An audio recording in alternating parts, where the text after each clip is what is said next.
You're listening to Crushing Club Marketing, a podcast for progressive club leaders ready to increase their club's revenue. The time for change begins right now. Membership directors at many clubs have a luxury they haven't had in a long time, a wait list. And even with the good fortune of full memberships, keeping those members in waiting engaged in the club is causing new challenges and turning off those who may be perfect fits for their club. Jason Becker is the CEO of Golf Life Navigators and recently completed a survey of more than 550 to better understand their needs and willingness to go on a club's waiting list. In this episode, we go deeper into the opportunities and challenges that the club waitlist presents. Well, thanks for listening. I'm Ed Heil, and today we are going to talk about waitlists. So you may have seen the blog post that Jason Becker wrote for Club Essential, and if you haven't seen it, there's a link to it in the description, and you're going to want to check it out. You may be at a club with a waitlist right now, and if you're like a lot of clubs, you've never had to deal with this before. Totally new scenario for you. And for a lot of GMs, board members, membership directors, you're trying to figure it out. For the first time, you're trying to figure out how to set up that waiting list and make sure that it's one that will keep people engaged and want to stick around through that wait list. I've talked to several GMs, and some have refundable deposits, some are non-refundable deposits, some are allowing access to golf and various amenities, and some are not. Some are selective of who they're letting on the wait list first. Letting in off the waitlist first, I should say, and others are accepting new members chronologically. So a lot of variations, and I'm sure some things that are working and some that aren't working as well for others, but clearly all over the place. On the other hand, if you don't have a waitlist, guys like Jason Becker will tell you, be sure to let the world know that you don't have a waitlist, because what Jason found in his survey is that people want to join a club and they don't want to really have to wait. So today we are checking in with Jason to get his thoughts on his survey and to learn more about what he has found as it relates to club waitlists. Jason, thanks so much for joining us. Thanks, Ed. Happy to be here. Great to catch up with you again here. For people who are not familiar with Golf Life Navigators, can you just give an overview of who you are and what you do and how you help? Sure. Yeah. Essentially, what we built 7 years ago was an environment that connects private club, bound prospects to different communities across the Sun Belt. So we invented some technology that does filtering, like any dating website algorithm, very similar to that. Not so much for the consumer to be able to filter search 150 clubs in a given market, but for the club to connect with like-minded prospects that are going to be happy at the club. Because we all have been at facilities where you have 10 or 15 members that are not happy to be there. And so we created, through the algorithms, a way to help clubs find the perfect member for them so their attrition rate goes down over the course of time. Terrific. And from a user experience, I mean, if you are considering a golf community as the next step, you use Golf Life Navigators to help you find the best spots. Is that correct? Yeah, we've had 50,000 users use the platform over the last several years just to help zero in on utopia, right? I mean, you come to a Southwest Florida where there's 158 club options. You can't do that on your own and go to every community. So let's narrow it down to 6 or 7 and then take it from there. At least you're close to finding that perfect environment. And given the way things have gone in the golf industry through the pandemic, you guys have been pretty busy. Maximum overload on the website at times, that's for sure. We actually did a deployment not too long ago through the Florida State Golf Association and had 1,200 new prospects within about 12 hours. Oh my gosh! All those forms being completed. It was really telling of where the heads are of not just buyers looking for a club, but members at current properties looking for a lateral move or a move outside of market, largely in part just because of capacity issues this winter. Yeah. Wow. That's awesome. Today, let's talk about the waitlist situation. You wrote a piece recently that was posted at Club Essentials and on waitlists. And Mhm. tell me a little bit about the survey. Let's talk a little bit about what you were setting out to do when you did the survey, and how many people were you surveying? So I started getting pull on this topic probably last November from a lot of general managers that I know and board members in South Florida saying, I think that we're going to be close to a wait list soon, but we've never been there before. And we have no idea necessarily how to build it to A, keep the current members happy, but B, keep prospects happy to be on a wait list. Mm. So do we ask for a down payment? What are their expectations of playing ability during the season in the wintertime? So we've got a database, as I mentioned earlier, 50,000 people that are all prospective members looking for a club. So we thought, let's survey them. Let's ask them what would make you content to be on a wait list, and what kind of things or access to amenities would um, make you content, and moreover, where's your head on the real estate side of things? Because as we all know, the inventory levels were dramatically low in these communities. If there's no homes in there to buy, is that going to factor into your decision? Right. So sent out the survey, and I guess it was just before April. Got roughly 600 respondents back. Really solid data in terms of context of where their heads were, and was able to put in reporting form to get it out to the GMs by the time the season was done in the South, so that way they can meet with their boards and start structuring this waitlist program, or nix an idea they thought might have been good, but based upon buyer sentiment, it wasn't. So there are a couple of things happening. I mean, in this is, and one is general managers or club leaders that have never really had to deal with a wait list before. So it's like, how do we handle it? What are the best ways?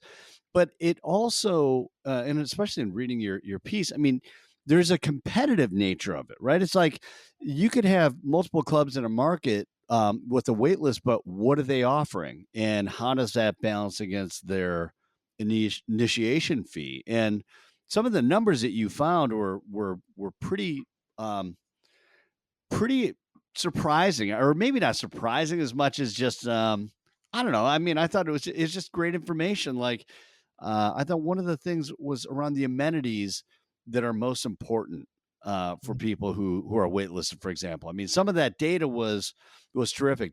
Was there anything that really surprised you from the survey? Or what were the things that really jumped out to you? Like, wow, that's either really affirms what we believed, or something totally different than what you would have expected. I think what we all learned after looking at the data was that the difference of opinion and expectation based upon the user's initiation budget.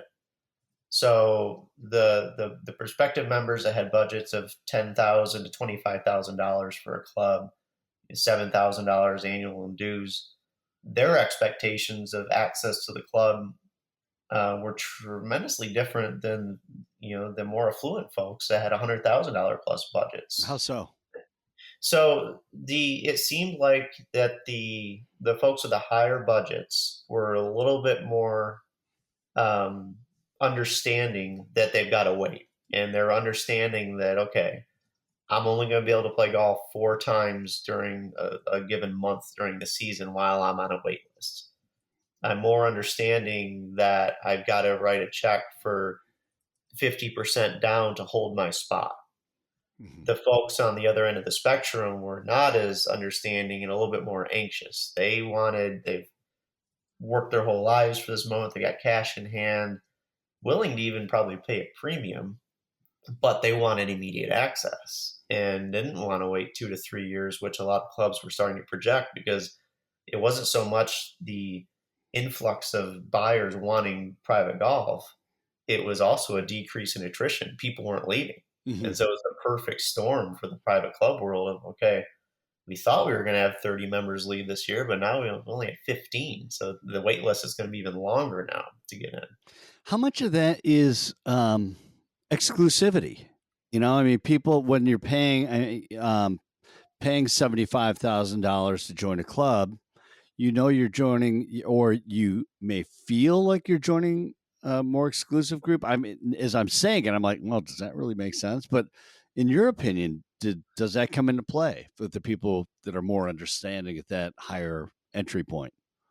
Yeah, I think that there's probably something there to that statement. I would assume that most of those people also are members at a club currently in the north and maybe have been around this scenario before and are understand what it's going to take. Where the buyers at the other side of the spectrum, this is their first run at it, and again, they're they want to play golf, and they just got to find a place that's going to have availability and more importantly, well, maybe not more importantly, but going alongside that search is the search for a home for that spectrum of buyer. And so, if the real estate's limited, then it makes the search even more complicated. Yeah, Whereas the higher end buyer has some time to wait, or might just buy an investment condo at a club down the road and then wait for homes to come back on the market. right, right. Yeah, I want to come. I want to come back to the real estate piece because that has been fascinating as well. In just actually listening to another podcast around real estate in golf communities. Um, but back to the wait list and the amenities discussion.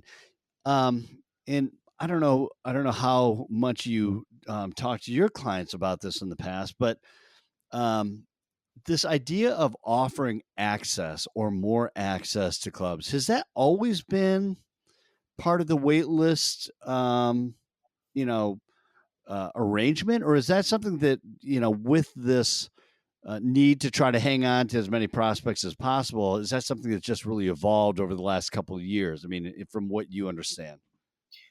From what I understand, there's a lot of the higher end clubs were already at wait lists before COVID, so they had a pretty good feel for what they needed to offer to keep somebody on a wait Hmm. list. And access obviously is certainly a big deal. Most clubs you can get access to the dining and the fitness and pools if they have them. It's been the golf course which is the conundrum, and because as we've all read, rounds are way up too now, and Right. so you have members up there playing more golf than they ever played in the past. So how do you work in somebody on a wait list that wants to play 2 or 3 times a month? Without upsetting the current membership. So that's been the delicate battle for a lot of these clubs, is to try to figure out, okay, can we get them on the tee sheet, and is it enough to satisfy someone to put down a down payment to be on that wait list? Right. And most of them, if they've done a really good job of it, they've been able to kind of satisfy both worlds to make everyone happy. And interestingly, and maybe not surprising, but in your survey, the amenities that are most important to access while waitlisted, obviously golf was off the charts. I think your number is like Right. 94% or something like that. Yeah. Mhm. And I know a lot of clubs will say, but you can still dine and you can still, we'll have events and things like that. And it was interesting to see how percentage wise how that meant so so little to waitlisted people. Right.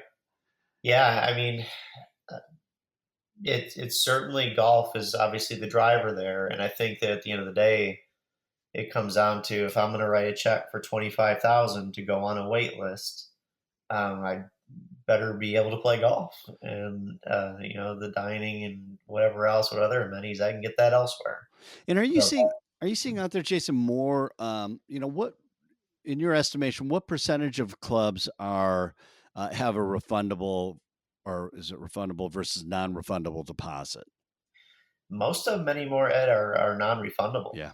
um, and at the higher end of the spectrum, you're probably definitely going to see deposits, but at the lower end, it's likely that a club does not have a deposit program, just Mhm. because people aren't gonna write the check and hope and wait. So that's where the fear that I've been kind of expressing to all these clubs is, don't get content with your wait list numbers, especially if there's no deposit, because I fully anticipate dilution of wait lists, because people just are not going to wait. They're going to go to another market or another club, buy, and there's no reason for them to pick up the phone and call the membership director and say, "Oh, by the way, I decided to join another club." Mhm. You just don't think of that. Right. So your wait list numbers are definitely going to be diluted. Um, One of the numbers that really caught my eye in your piece also is that on average, 70% of prospects across all initiation ranges do not have intentions of joining a waitlisted club that is 12 months or longer. Right. Hmm. Did that surprise you?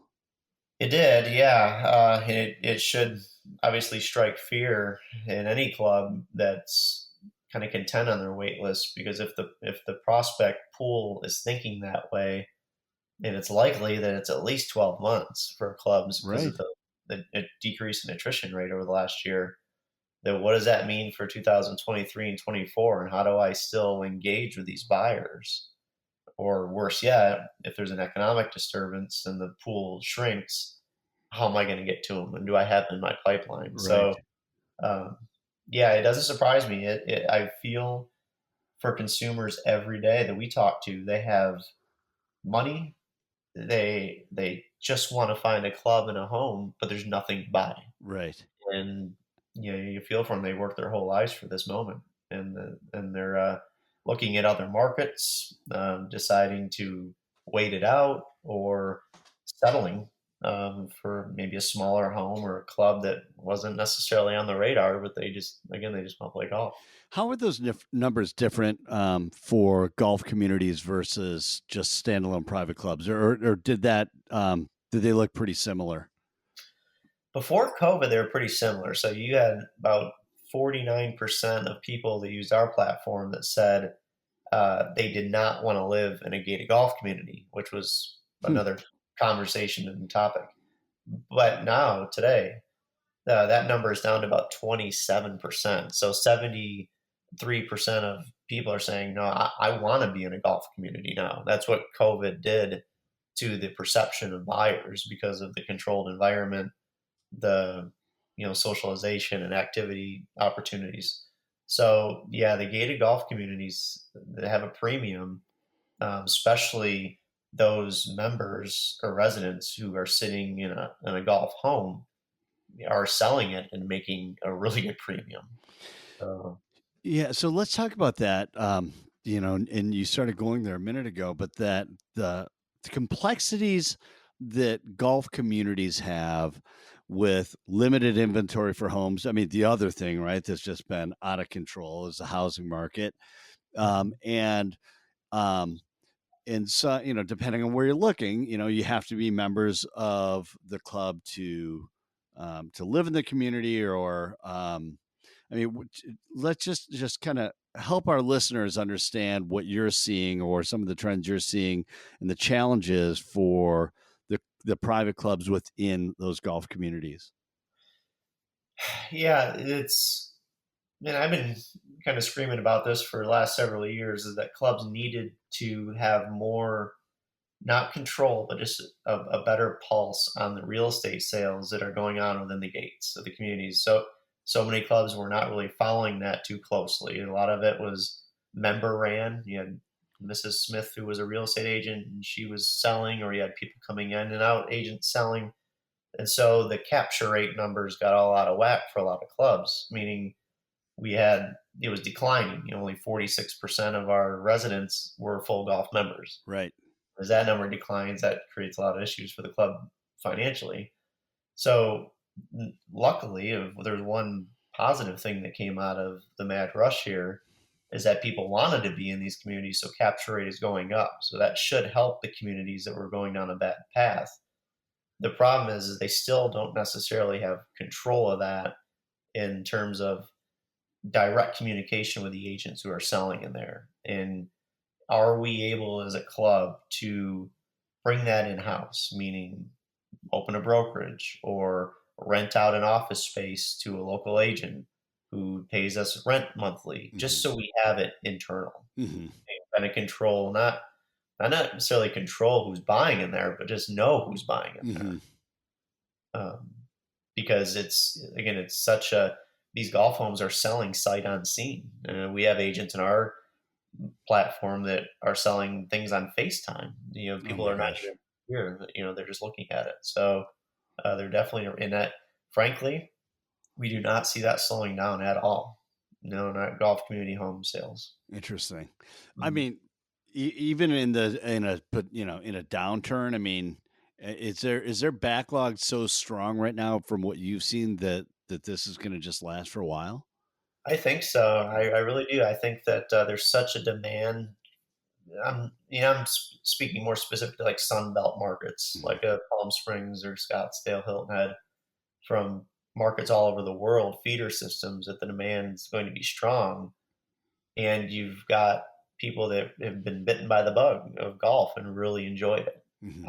I can see rounds maybe decreasing a little bit, but in terms of demand for a home in these golf communities, especially the ones that are financially strong because of all this that's occurred and investing into amenities, I think it's going to be here for a good while. Is this maybe is this the right time for some of the private golf communities or gated golf communities to say, "Hey, let's figure out a model now how we can bring someone in-house or have a brokerage on property that is, gives us more control." Is this the right time to do that?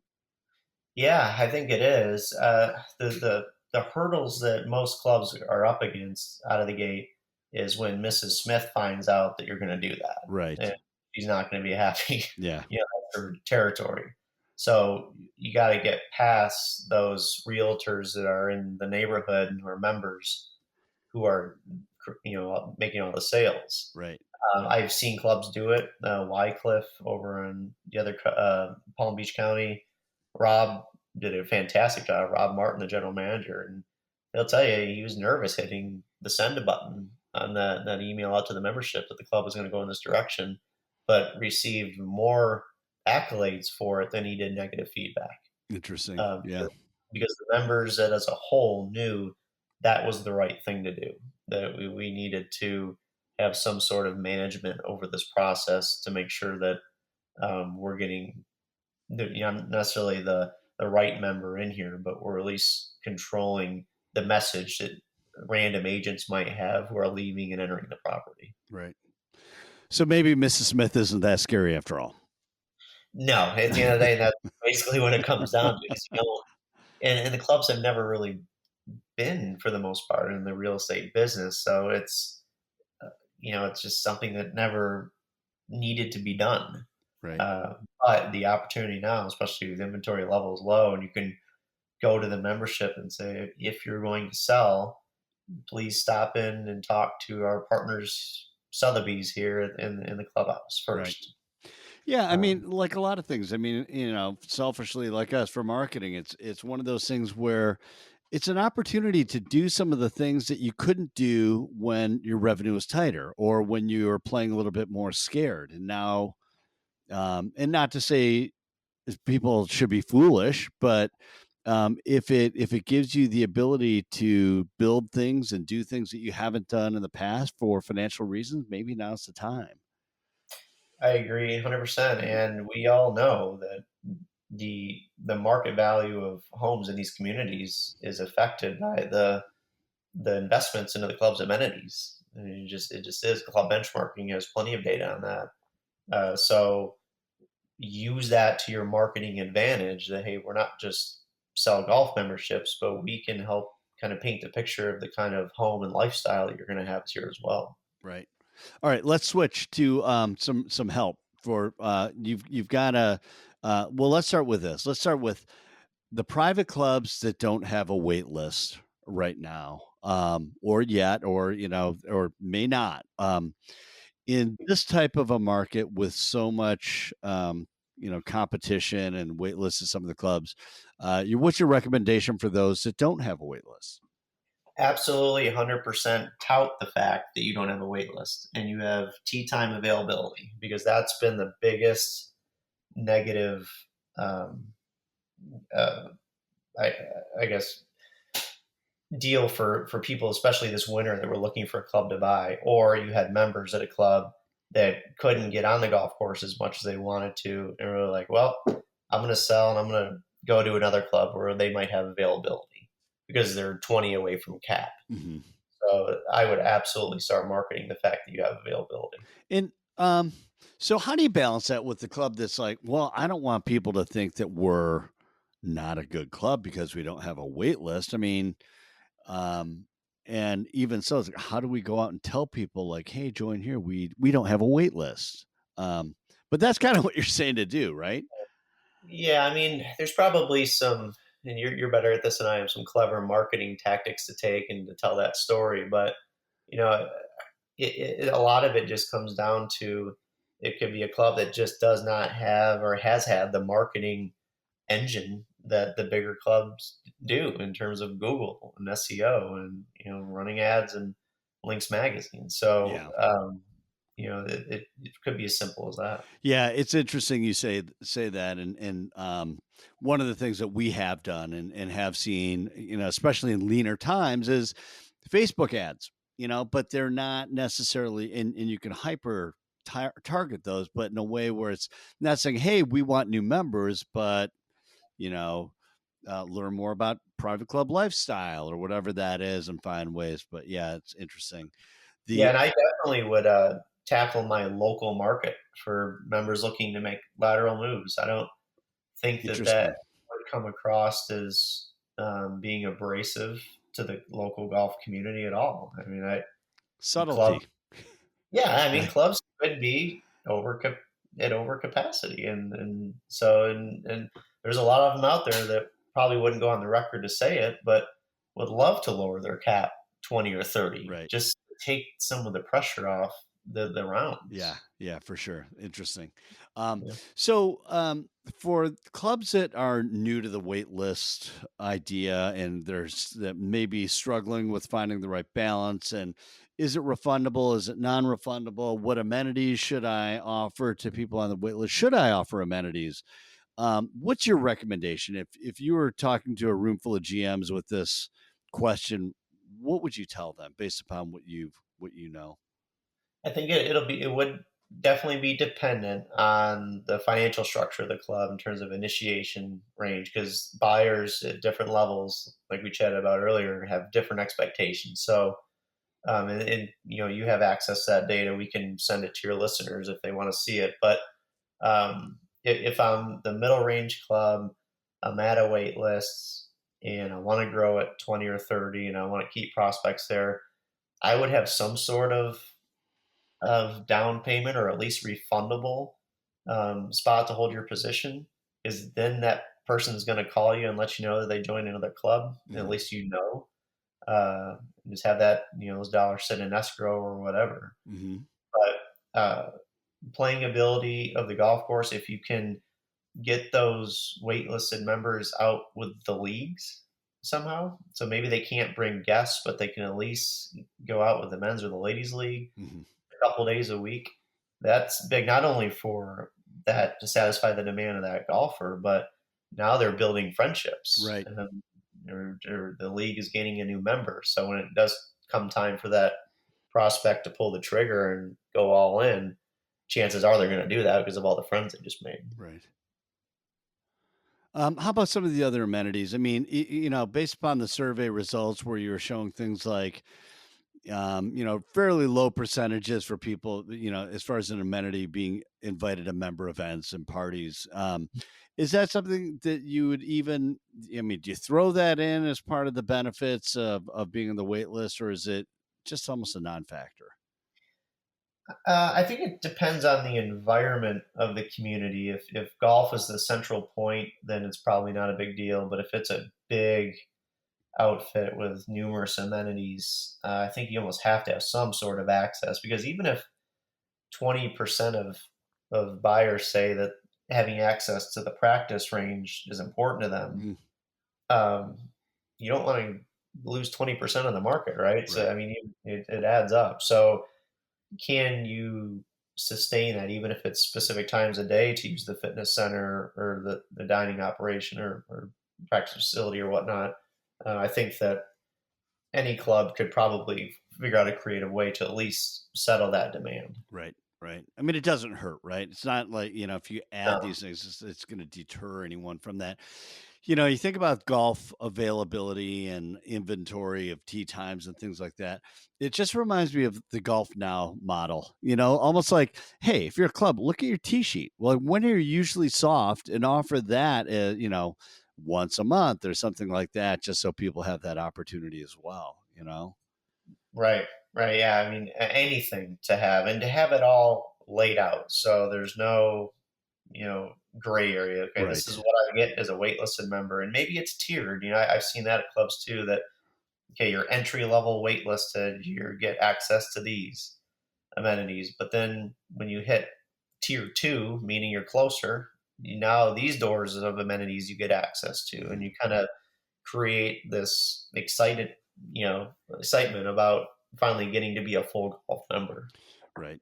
Yeah, there is that, and so in disclosure, we recently joined a club, and we were on a wait list, and the more in the spirit of being on a wait list, the more transparency that you're able to provide to those people, the better. Right. Right. It's when we're not really sure. And I've talked to some people where they were exploring for the people of the wait list to not have it be a chronological wait list where it was more subjective, where they could look at the wait list and say, oh, let's let in Jason now.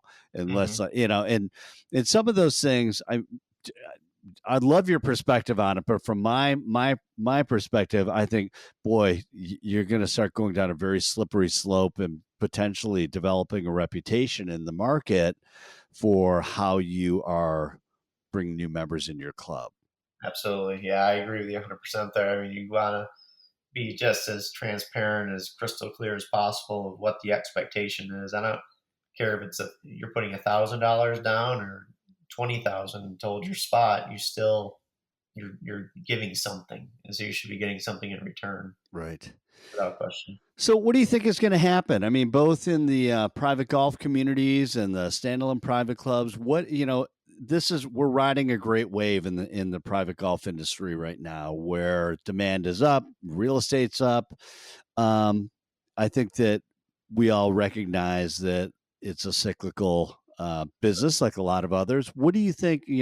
Timing wise, if you were to look into your crystal ball, what do you see happening, in what time frames?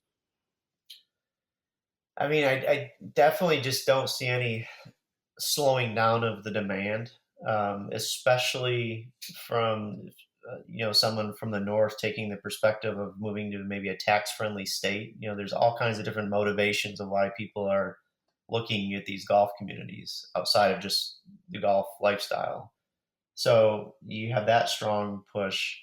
Uh, I think that the problem and the challenges are going to be from the golf side is you have two different memberships. You have kind of the old guard that this is how we've always done it and we're not going to change. And you have the new guard that wants to play 4 days a week and has different views. So I give a lot of credit to the general managers for trying to direct that traffic Mhm. and how do you make the right decisions.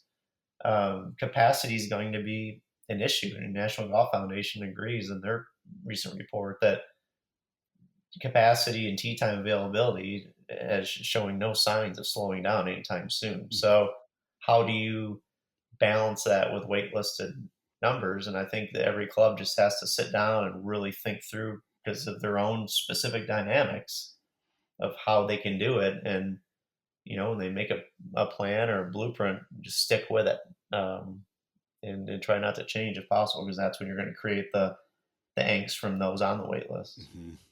Yeah, it's a crazy time for sure. Well, we'll see how long this lasts. I mean, hopefully this wave continues for a while, and that it's something that private clubs can capitalize on and build great models for, and keep healthy for years to Hmm. come. Yeah, I'm excited as you are just to sit here a year from now and see where we're at. I think we'll be in a similar spot. It might decline a little bit, but our radars are showing no sense of it slowing down. Yeah, got it. Hey, Jason, thanks so much for your time today. Yeah, it was fun. Great to catch up again.